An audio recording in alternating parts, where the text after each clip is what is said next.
Dr. Natalie Beauchamp, and this is What the Heck, the podcast that dives into what the heck is going on in the world of health and well-being, explores how to optimize your mindset and your lifestyle, and shares practical tools so that you can achieve your fullest potential. Join me and a special guest each week as we discuss everything from biohacking to diet personalization to cutting-edge detox methods to setting and staying accountable to your goals. Ready to find out what the heck you can do to stay healthy, sharp, and at the top of your game? Let's get started. Hello and welcome to the What the Heck podcast. I am your host, Dr. Natalie Beauchamp. So now that school is starting for most kids, I thought it would be really apropos for this podcast to talk about 5 back to school hacks for kids, but also for parents, because let's face it, we have to lead by example. Our kids are watching us. So as parents, I think January is usually us starting the new year with renewed habits that we want to have. But I think September also does that to us, where we're like, okay, we're back into the routine. Summer is over. Let's get back to those habits. So the first one that I would like to discuss, obviously for kids, the backpack. So myself being a chiropractor, I have to say that I really check the kids when they come to the office with their backpacks, because it is amazing what it can do to their spine. And one thing that we have to take in consideration, especially for kids, is that the backpack should not be more than 15% of the weight of the child. So, you see some kids sometimes, those small little people that are almost tilting back because of the weight of the backpack. So how do you know or what backpack should you purchase? One that really has a lot of support that will sit properly in the back. One that also has a strap that will strap around their waist. One that also has a lot of compartments. So this way you can spread the content of the backpack, and it's not just going to be sitting like a big rock in the back of their backs. So those are all the key things. So I think it's really worth it to spend some good money, have good straps, good support, good cushioning as well, so it doesn't hit their back. Now, for adults, I think us, especially women with our purses, we tend to carry heavy things in our purse, and we have to be really cognizant of that. So it's easy for us to keep on piling. We have to remember to really keep it light for our purses, and we could also carry a backpack as opposed to a briefcase. If you're carrying your computer and so forth, especially if you have to walk. If you're literally 2 seconds or just a few steps from your car to your office, or if you work from home, obviously not a point here, but if you have to walk, I think it's well worth it to do that and purchase a backpack and follow the same kind of guidance to have proper straps, the cushioning, a lot of compartments, so you can distribute good belts as well, a belt that can go around your waist. And again, just remembering to lighten up things. And oftentimes it's the purse, it is the briefcase, and it is the lunch, and it is the gym bag. Let's really be aware that everything that we are carrying will have an effect on our spine. So that is why this slide is called Pack Light. You don't have to carry your entire locker, and neither should the kids. Hack number 2 is keep a consistent bedtime, and that goes as well for parents. So kids really do require more sleep, especially at a young age, but also into teen years. When they are teenager, they probably don't want to go to bed and they want to sleep in. The rhythm or the circadian rhythm seems to change, but sleep is so crucial. And I think now the big thing is being exposed to devices like iPhone and iPad and the television, and reading on your iPad before you go to bed and watching the news. And same thing for the kids if they're using video game and devices. Really try to shut down those at least an hour before we go to bed. And if as a parent, you are using your iPad to read before bed or something like that, I think this blue light is really affecting our brain. There are glasses that you can wear to block that light, and I really think it's very valuable to do. So this way it calms your brain. You're not activating your neurons, and then it's hard to relax and go into a deep sleep. So being consistent with our sleep routine, it's almost like sleep hygiene. What do you do before you go to bed? Do you have a routine that you put on your PJs, brush your teeth, you read? And I'm all about, as much as we can, reading a physical book so we're not getting that light into our eyes. Drinking a cup of herbal tea, journaling, whatever your routine is, I think it's important. And same thing with the kids, preparing lunches and all of that stuff, and keeping it consistent and steady. I know sometimes as parents it's not always easy. The kids get busy playing and they don't want to go to bed, but this is where I think we have to step in and make sure that they get their sleep. Hack number 3 is staying hydrated. And I just had a teacher the other day, and I was like, oh, are you drinking enough water? Because I can tell just touching her that she was dehydrated.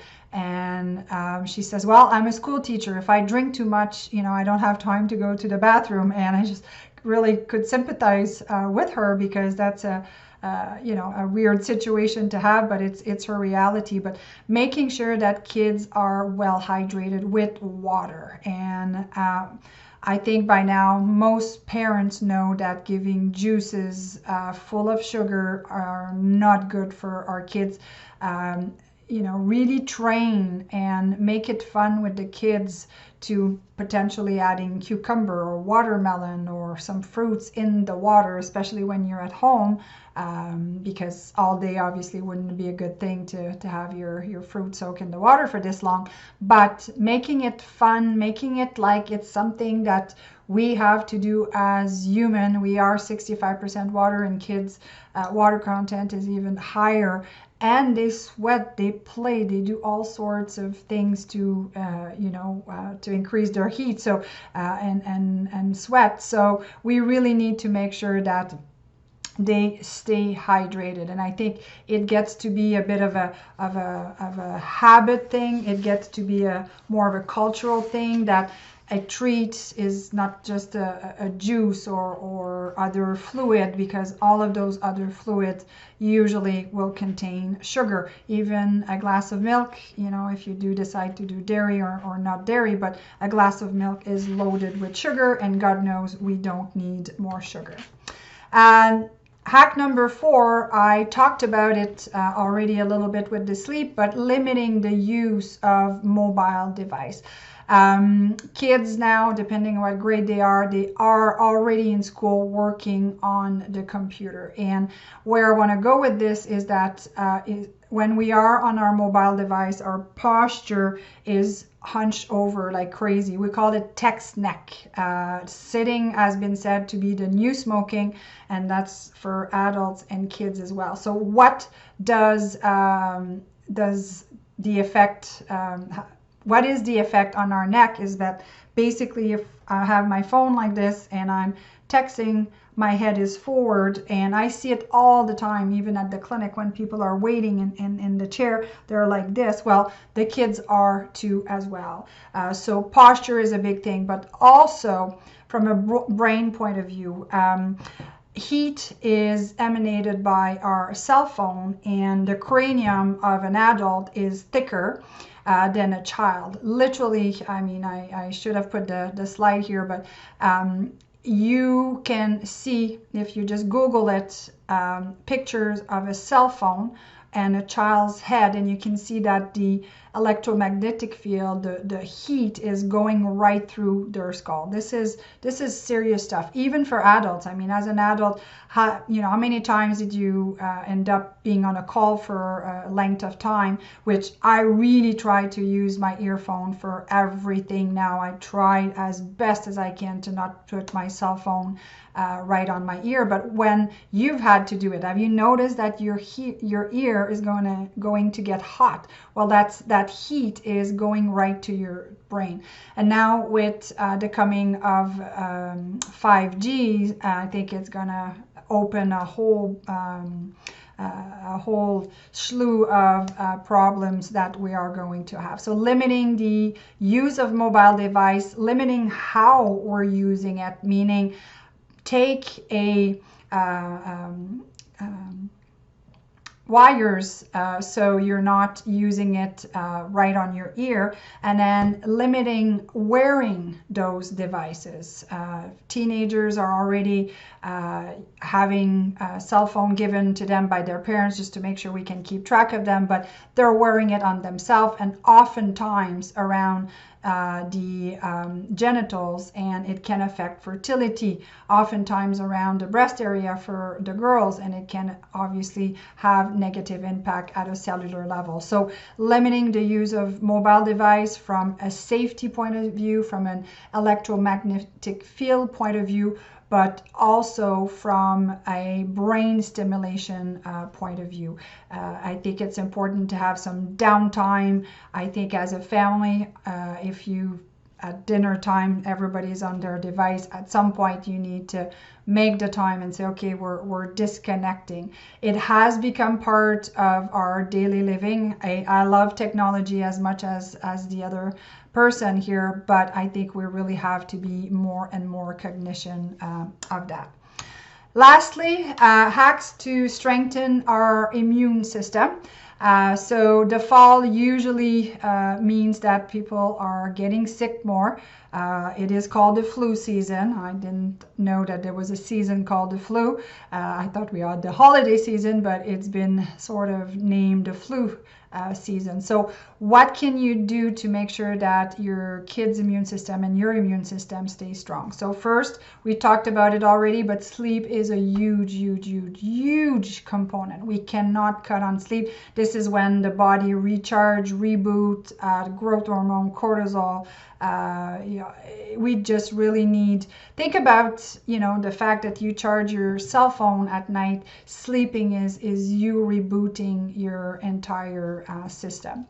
Then we know that close to 75-80% of our immune system is located in our gut. So making sure that we eat the proper food, that we don't eat food that is going to irritate our gut, and make sure that we take a daily probiotic. I'm a huge fan for kids and also for adults to make sure that our intestinal flora is happy, that we have the good bacteria and we don't have an overgrowth of the bad bacteria. Also, vitamin C can be as well very good to make sure that your immune system stays strong. Vitamin D as well, especially going into the winter months, giving that to also kids. Obviously, the dosage is different for kids than adults. And for adults now, just before the winter is a great time to get your vitamin D level tested. Why? Because technically you've been outside all summer, or at least more in the summer, and your levels should really be at their highest. So now is a great time to get tested so you can see what your levels are, because surprisingly sometimes people are still low and they should supplement with more than just the basic suggestion that is recommended with the 1 or 2 international unit. Obviously, washing our hands is a big one as well, but do stay away from those the soaps that are loaded with antiseptic like triclosan, because they disturb our hormones. So good old soap and water is still the best way to make sure that we keep the bugs at bay. and resting in general as well, because we tend to overcommit, especially in the fall with sports and activities, and we may skip on eating the fruits and the vegetables that we should be eating. So food is also very key to make sure that the kids are getting their greens. So sometimes supplementing with a green drink or kind of a smoothie in the morning to make sure that the kids and ourselves are getting our greens and proteins as well. I'm also a big fan of fish oil, especially for kids, well, for adults as well, but for kids as well, because it helps with brain function.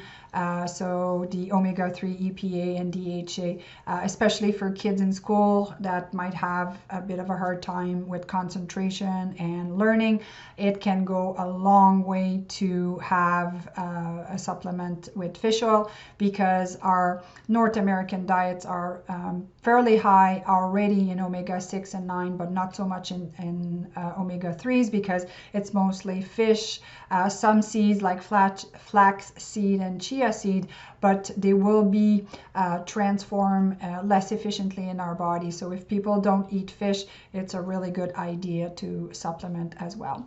There are also homeopathic remedies that you can take for immune system function. Different companies, but I know at the clinic I use St. Francis. I really like their immune boosting line. They have one for kids, one for adults, and for people over 50. And I find that when patients are feeling run down, or if the kids are kind of, coming down with something, or even just to take it, solid when you know that your child or yourself are pushing it or being exposed more, I think are important. So there you have it, 5 back to school hacks for kids and parents. And as I mentioned at the beginning, our kids are watching what we are doing. They are watching our habits. They are watching what we're eating, what we're doing exercise-wise. And that's a big one as well here. Obviously, for us to stay healthy, we need to move and exercise. And going into the winter months, it's a little bit harder when it's, minus 30 out there. It's hard to get motivated to move, but that's another big component. So we lead by example, and we put a lot of time and effort into making sure that our kids are doing the right things, but we have to do the same thing for ourselves. I often have discussions with parents that they'll say, oh, I'm kind of cooking 2 meals because I eat a certain way, and we have something else for the kids. And I was like, why are you cooking 2 different meals? If something is not good for you, why in the world do you think it's going to be good for kids? Don't forget that what they consume now has an effect on their overall health right now, but also for the future. So not saying that we have to be perfect, not saying that, they can't have treats here and there, but when it becomes, more the norm than not, because we're busy and we are on the go and we're not taking the time, it really catches up quickly. So I'm a big fan of the 80-20 rule when it comes to that, to make sure that 80% of the time we are consuming the food that we should be consuming that are good for our health, and then the other 20%, okay, and then for some people it becomes 10% and 5%, and not to say that it is easy to do so, but having that goal in mind and teaching our kids that we do need to make time to sleep, we do need to make time to prepare our meal, we do need to make time to exercise and take our supplement. You are teaching them lifelong skills that are going to last them for so much longer than just learning or a gift. So you're truly giving them a gift of knowledge of knowing what to do.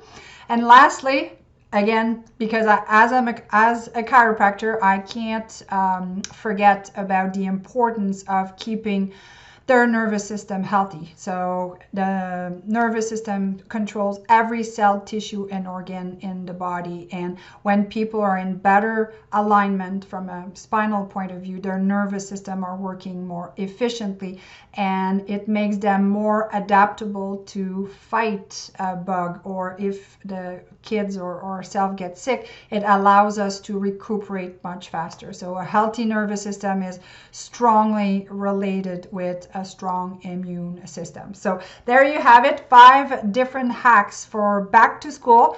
Let's make this a great learning semester for kids, but also for parents. And let's remember that every day we make choices, and if one day we don't make good choices, we can start fresh the next day, because like I said, everything that we do adds up to giving us better health, energy, and vitality. So this was Dr. Natalie Beauchamp for the What the Heck podcast. Hopefully you've enjoyed this segment, and make sure that you grab a copy of my book, Hack Your Health Habits, where I do talk about sleep, I do talk about the immune system, I do talk about electromagnetic field and the effect it has on our overall health. So if you haven't picked a copy of my book, make sure that it is part of your bookshelf and that you're using it and integrating the habits and the life hacks and health hacks that I'm talking about. So until next time. Are you struggling to lose weight, stay energized, or adopt healthier habits? With so much information out there, it's hard to know what's best for you and your body. Not only that, but forget staying motivated when you don't have a clear path to take. That's why Dr. Natalie created the Hack Your Health Habits Mastery Program.